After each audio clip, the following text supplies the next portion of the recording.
Good afternoon, everybody. Welcome to our webinar on the value for side streams, powered by NIZO Food Research. Before we go to the actual presentation in the webinar, I have some small notifications.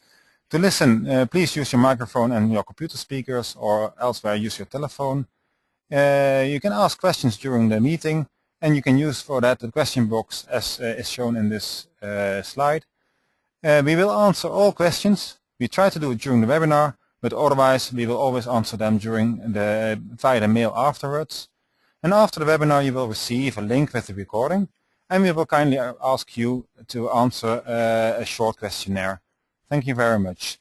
To introduce ourselves, we have two speakers today, and one of them is myself, Bart Smit, being a project manager here at NIZO Food Research. And now Peter Jong, Principal Scientist at NIZO Food Research, will start the presentation.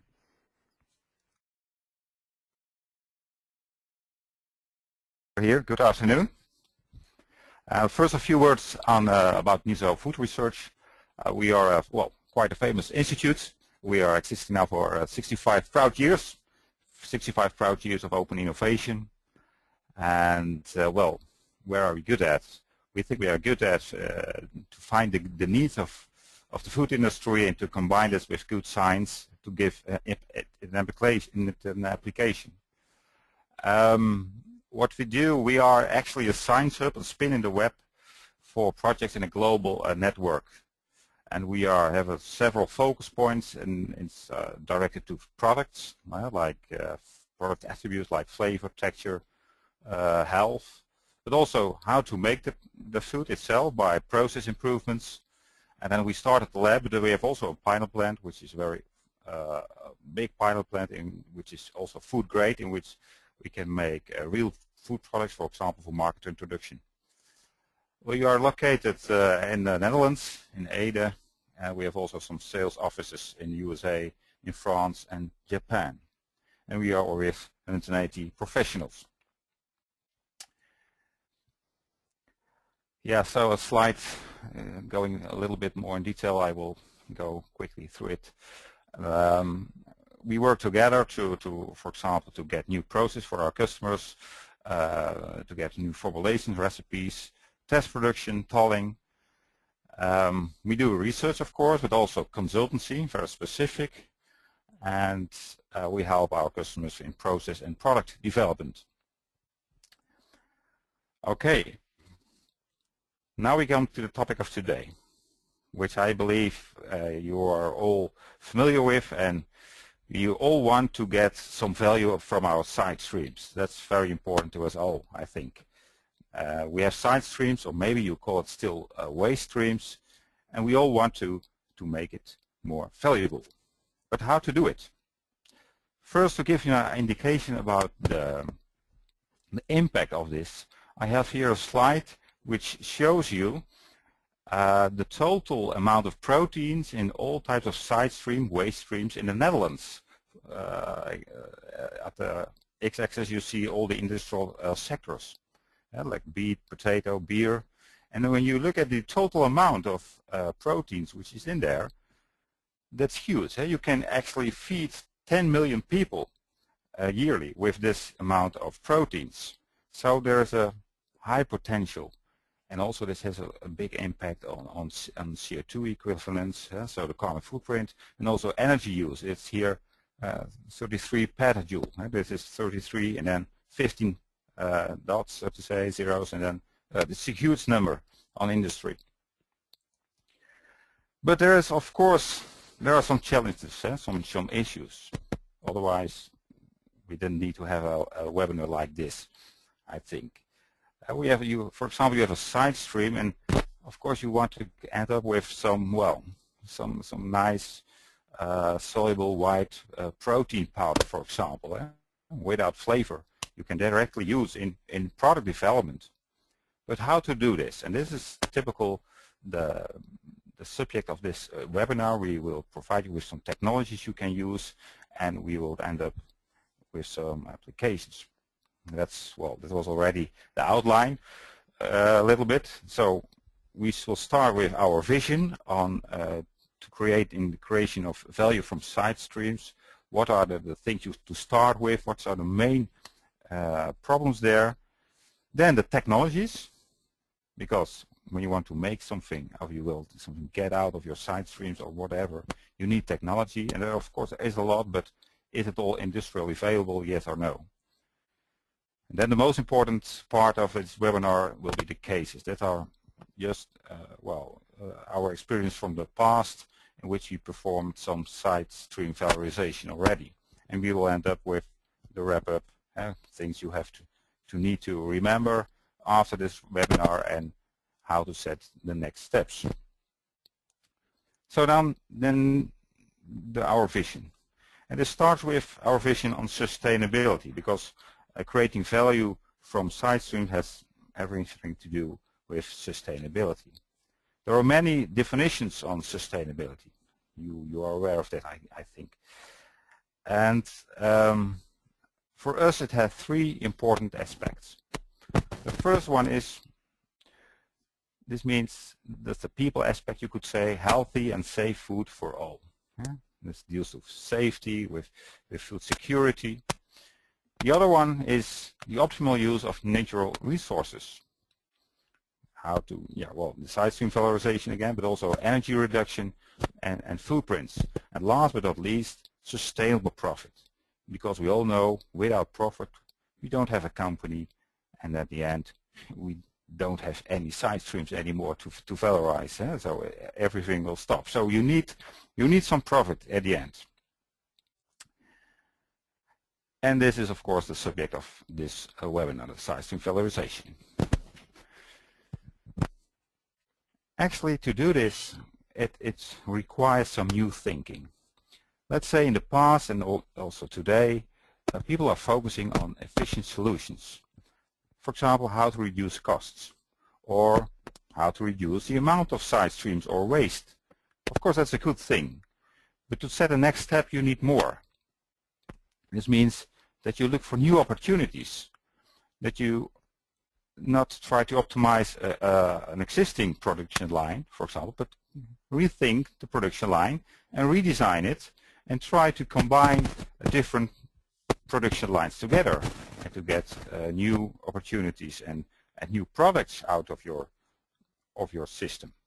Because traditionally, normally we have a raw material, and then we have a factory with a process in it. This is indicated by these blue boxes, and we make a nice product. Let's say cheese. We start from milk and we end up with cheese. And sometimes we try to optimize it, and we optimize this single production line. And this is not only valid for dairy, for example, but also for cereals, beets, whatever. Every factory, food industry has its own raw materials, making out of it a certain product. But the new way of thinking is that you not have one raw material and one product. No, that you have a portfolio of raw materials and a portfolio of products, and then you're looking for the most efficient or effective way to make these products. So this could mean that a side stream from one production line can be an ingredient for another one. Of course, this sounds a little bit theoretical, and in a sense it is, but it will be the next step. And at this moment, many universities are working on a methodology, but this will be the future, so that we need to cooperate with each other. And then, if you imagine you have a side stream, what can you do with it? Well, actually, in principle, there are three ways. The first way is the so-called integral use. So this means that you just use the side stream as a whole, or a slight downstream processing, and then you use it in a product. You can think of a vegetable side stream, which you use in some drinks or sauces and things like that. You don't have to separate things, you just cooking is said. The other one is that you use a fraction of the side stream in a product. So this means, for example, you get out the proteins out of it, and then depending on the application, you want it very pure, or you use just a fraction of different proteins, and then you end up in a product. And the last one is that you even do a chemical reaction, for example, so that you change the component in your side stream to another component by an enzymatic reaction. For example, that you get bioplastics which you can use in several ways. And this has some impact, of course, on product development complexity.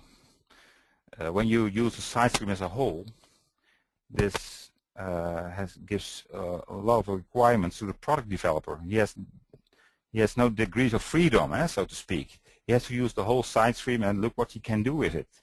When you make very pure components out of it, then you are more flexible to use it as an ingredient in your products. So that's much easier. However, to get all these single components out of your side streams, that requires more energy consumption, and the complexity of your technology used. Most of the time you need more than one technology, more than one unit operation to achieve this. So you might think now, well, this is a very nice story, but it sounds very theoretical and very academical. Is it possible? Let's say within 1 or 10 or even 15 years. Well, just very short, because we will come back to this case later on in this webinar, looking at Whey. Whey, not long ago, let's say 30 years ago, Whey was just a waste stream. It has very low value or no value, or it was even costly. And nowadays, we completely use the waste stream, and it has almost the same value as the original product that was cheese. So yes, it is possible, but it takes some time. That's also the lesson we can take here.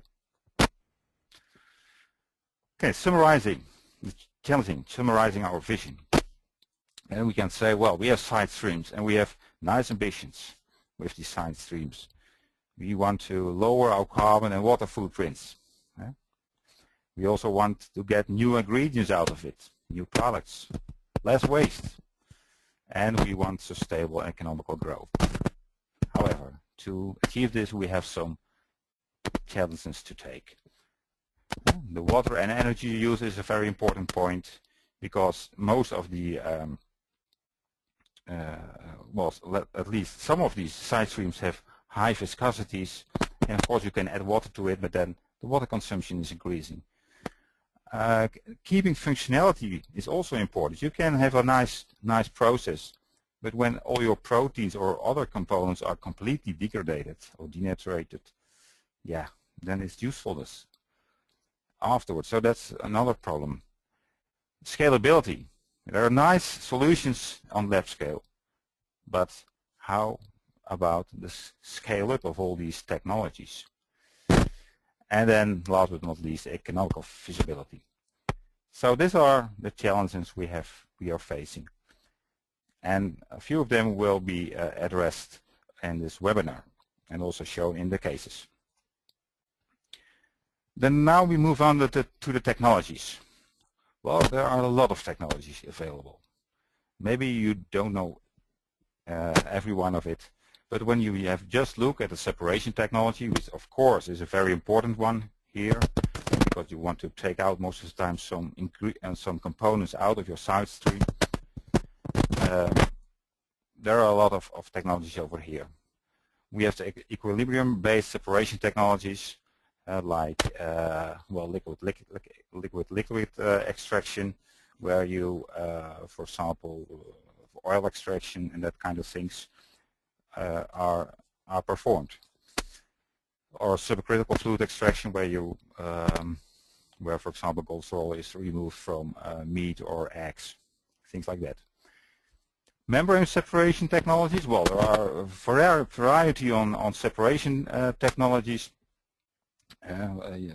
Well, you see here a classification of microfiltration, ultrafiltration, and so on. They're mostly based on the cutoff value. I'm sorry, and this means the pore sizes more or less.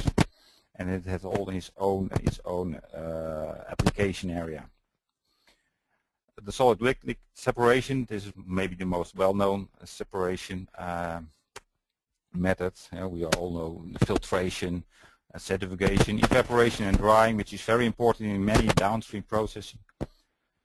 And then more recently, the affinity-based separation technologies like adsorption, ion exchange, and also the well, affinity-based. It means actually that you use the chromatography technology, which we know from the lab, that we upscale it to industrial scale, and then we use it, for example, simulating moving bed technology, in which we have a more continuous way of operation of this complex technology. And we have the hybrid systems, like membrane reactors, which you have a reactor, in which a chemical reactor or biochemical reactor takes place, and we have separation of the products that come out. So, for example, it's used in water treatment areas. We should be aware that all these technologies, and we are now just talking about separation technologies, have their own maturity. Some technology we are using already for 100 years, like filtration, distillation, but other ones are more recently and are more complex or have a lot of patents on it. So that is also something to be aware of it. When you want to apply a certain technology, you have to know, is it, for example, robust enough to apply it in my own situation in the factory. Well, a special one of the technologies you can be using, which is very effective, is when you say, well, let the microbes do the work. Yeah? So that they produce new components for my side stream, and then the side stream can be used as a, well, sort of as a substrate. And then you have to also to deal with process design and quality assurance. I will come back to that also. And well, you also the effect of the composition of your side stream on the performance of the bacteria, of the performance of the fermentation, or in other words, the yield of your fermentation, and what's the functionality of the components that come out.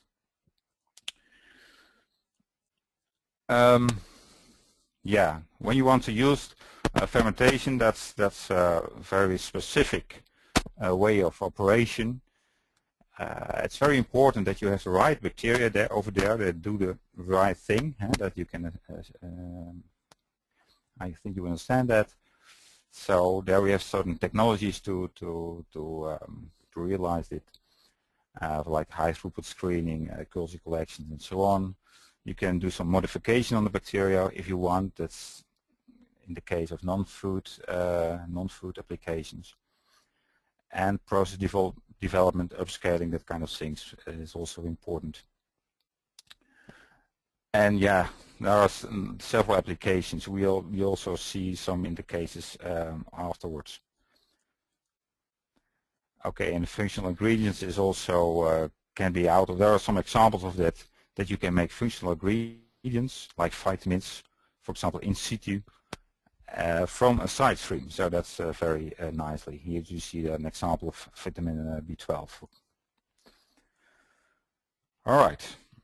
And sometimes you have a high-end value component out of it. Sometimes it's more bulk. I told you before that about the subject of process synthesis, that you combine different production lines, that the side stream from one production line is an ingredient to another. This means this requires a lot from the process designer, so to say, and how to control all these complex process configurations. So one tool to achieve this is our simulation platforms, and these simulation platforms like NIZO, this is what you see here, some screenshots about it, is that you model the process, so you can model the whole complex system, and you look what's happening with my components in all these unit operations. for example, what's happening with my enzymes, with my vitamins, or with my proteins, and last but not least, with my microorganisms. So that's very helpful. And regarding microorganisms, it's even more complex, because then there is some variety in for example, the quality of your raw materials. So you have to calculate with probabilities instead of single values. This means that you don't have, for example, you have an inactivation of a certain bacteria, and that's not a certain value, but that can be has an upper value and a lower value, as you can see here. And when you see here an example of a production line, which can be very complex, and the quality will change during the production line. For example, after a pasteurization or heating step, some of the microbes will be inactivated, and you get a higher quality, a higher microbial quality. But at a certain step, there are more possibilities of contamination, for example, in the filling system. And that means that you have not a certain value at the end of the quality, but there's a variation. And it's very important to be in control there, especially when you design a new process. So then you need these tools, and these are very important. Yeah, this is the point of contamination where the quality can go down.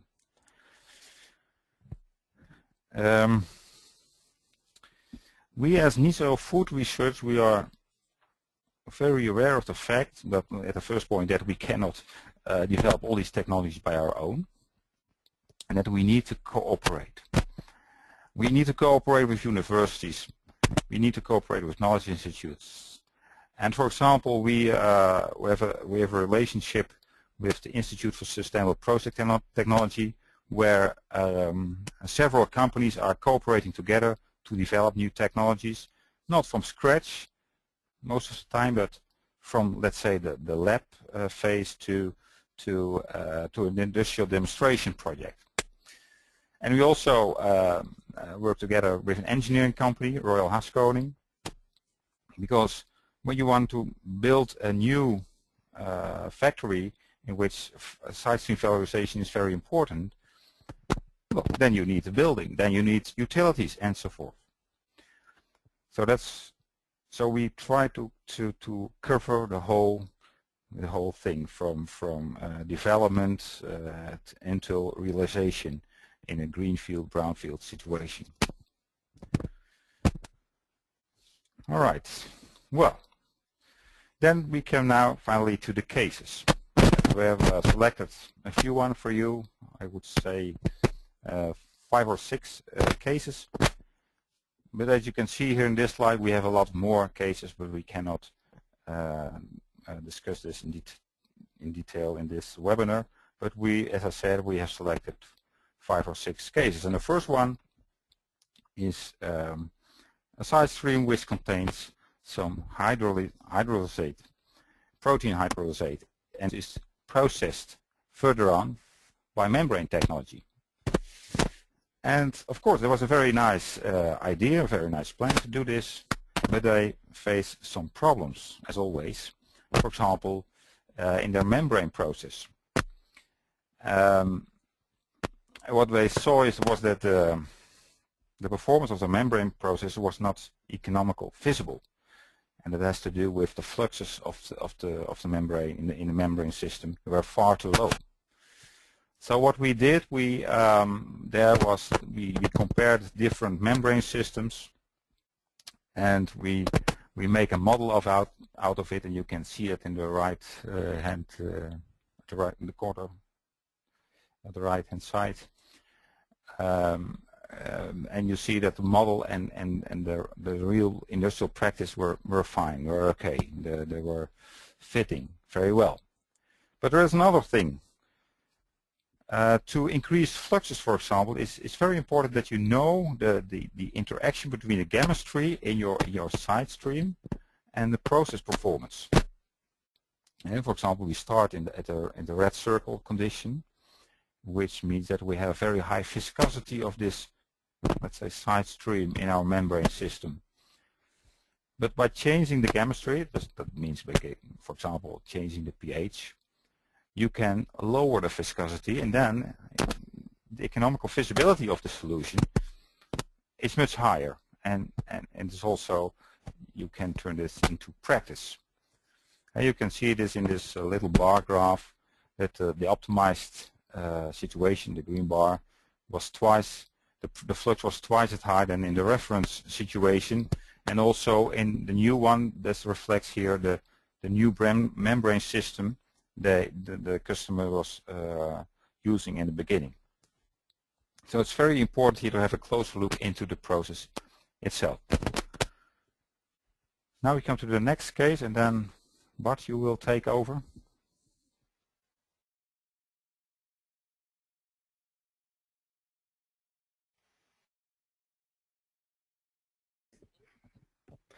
Good afternoon. I'm back again, Bart Smit speaking for you to present you the next case.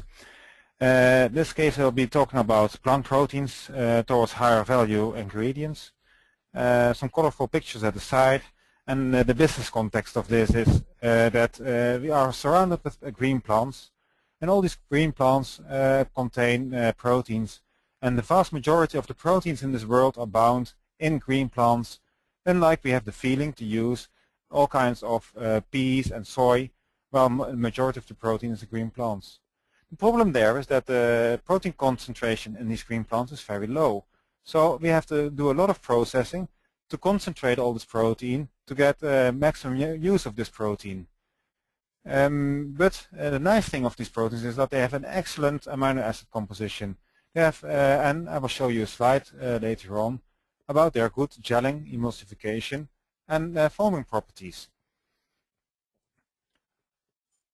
What are we working on at this moment is to develop a large-scale purification process, starting from the juice collection from green plants, discolorization and drying. And I should mention that it's not only one plant that you're looking at. It ranges from spinach, leeks, and all kinds of green leftovers from the food industry or agricultural industry. Up to now, 30% of the protein can be extracted, and the majority of this protein is soluble. Of course, we are continuously improving this process. I will show you on the next slide. And a colleague of mine working on this, Lauries. And it's a nice example of where we combine side stream valorization, where in the end the white protein concentrate has high market value, and it's also patented for its and its nice characteristics. A very short slide on the process here is that if you receive the leaves from all these crops, you have to macerate them and separate them by, for example, decantation and pressing. The juice you get out of it should be purified. And here we have all the opportunities and all the options that Peter has told us about membrane separations and all kinds of other nice precipitations, centrifugations, and you have to put them in a wise order. In this case, it's very specific, and that's very regular in our daily practice, is that we work with proteins which have a very high tendency to denature. And denatured proteins have still a very good nutritional value, but have a very low value in applications in food industry because they lose their gelling and foaming properties. So all these processes have to be relatively mild and well put together, so the aggregation and precipitation of these proteins to get rid of the green stuff and all the polyphenols, etc., and get the white stuff out. In the end, we get a concentrated product, and if you compare that to some earlier products on the market, it is much more whitish, and much more soluble. If you look to to one of the functionality examples which I took with me, I made a nice colorful picture format, and here I try to visualize the foaming capacity of these proteins from green plants, as you can see in the green bars. The green bars here are depicted at a pH of 4.5 and a pH of 7. And you see that these proteins are very native and foam very well, which make them functional at lower concentrations, which is a cost price reduction and increased functionality. So by using this very abundant protein in the world, we can add to increased nutritionist value and increased functionality, and it would be a very nice addition to the current range of proteins available in the world. You know, another ingredient is the potato protein. I think quite many people from the north of the Netherlands know that some 30 years ago all the channels were foaming due to the potato protein, which was at that time dumped because they didn't know any application for it. And at this moment, these proteins are all very nicely purified and have very nice properties. So one of our customers asked us to optimize this, and basically they asked us, what Peter just told us also, to correlate the chemical and the physical properties of the protein with product functionality. So it's not only a matter of the right processing, it's what can you do with it and what kind of value does this have in the market. And in this case, we inventorized the unique foaming properties of this protein, the emulsification capabilities, and in this situation we have plotted a nice picture of a microscopic picture of fat emulsified by this protein, resulting in a very nice ice cream mix, which has very nice stabilized fat. And the gelling proteins of this, the gelling and foaming properties of this protein are also very high. That brings me already very fast to the fourth case, and maybe it's also a good opportunity to remind you that if you have some questions, if I'm talking too fast, you can always interrupt me and send an email question over to us by the form, and Peter's currently checking those and he can interrupt me. This case is about the holistic approach of fermentation. As we said, we can always go to purify all your functional ingredients out of it, but for product development point of view, it's much more challenging to use the whole ingredient. From an economical point of view, this normally requires much less processing, and you valorize your whole side stream. So I think this is a very key unit operation in food industries and should not be forgotten. In this case, fermentation. We got a local demand. We got a company asking us that they had a lot of cocoa waste, cocoa press cake. And there was in addition, they knew that there was a local demand for highly nutritious food. And he thought, can I do something with my side stream in order to provide my local community with highly nutritious food? So he started with data mining and check what all the opportunities are and which microbes, for example, in this case, microbes grow on this coconut pulp. We did a culture screening from thousands of bacterial strains and analyzed them on growth on coconut, application properties, taste, texture, and about vitamin production. Altogether, we brought this together to a product development stage, and that's now commercially on the market in Asia. But this similar approach you can take with onion, pea, corn, and many other vegetables. And we've tested those, and some of them are very successful and taste great, although you might not expect it at the first glance. In this case, a colleague of mine, fellow project leader on fermentation, was very much involved, Arno Wegkamp. And the result, if you can translate that to the people, planet, and profit aspect of sustainability, it really adds to the nutritionist status of the people locally there. It adds to food security, where it was a region very low in the availability of proteins and nutritious food. So it's also about giving energy and food locally.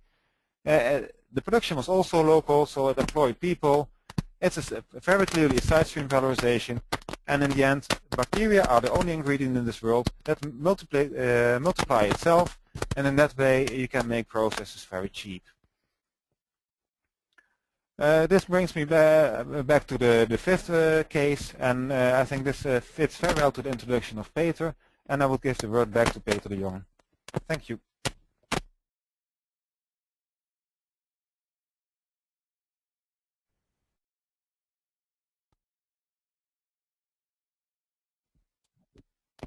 Okay.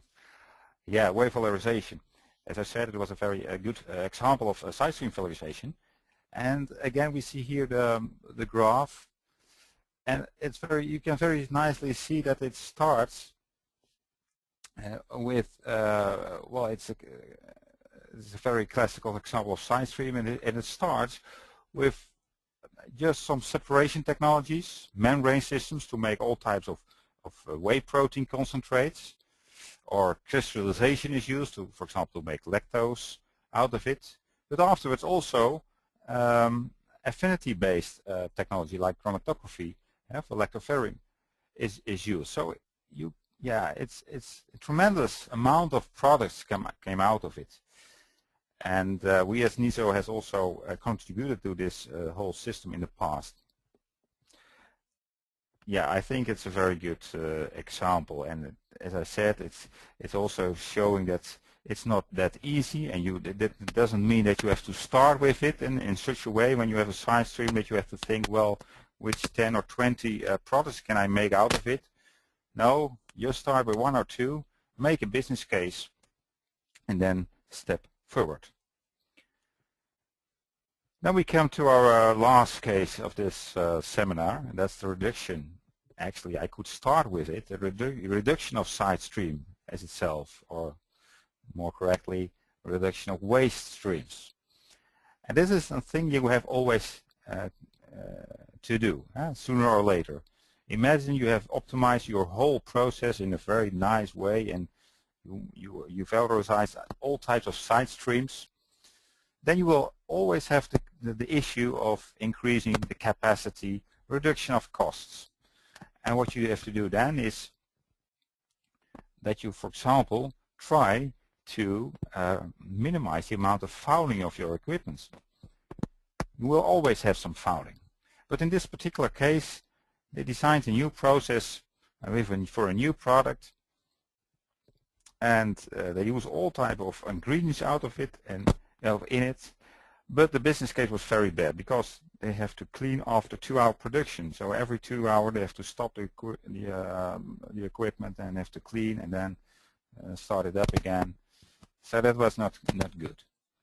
What you then can do is you can optimize your whole, let's say, temperature time history of your product and look at the interaction with your equipment.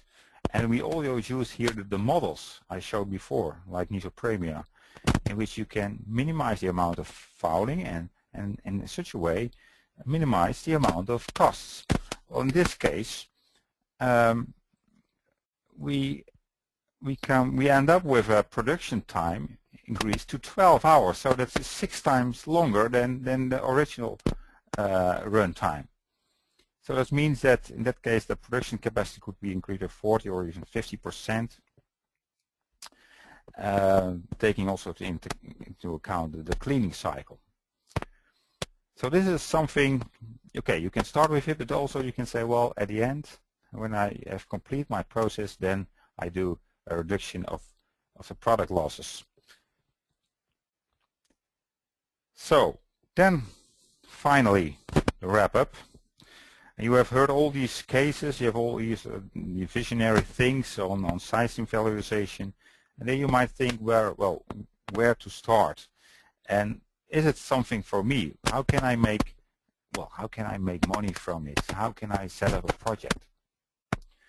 Well, I understand that, because the opportunities for your company are not trivial. It's not that easy to use side streams. There are a lot of bottlenecks you have to face. There are many reasons to don't do it, but the opportunities and also the potential is very high. And the third thing you have to do is to rethink your process. Maybe the process you use now is, well, let's say you're using that for 30 or 40 years. Why not rethink?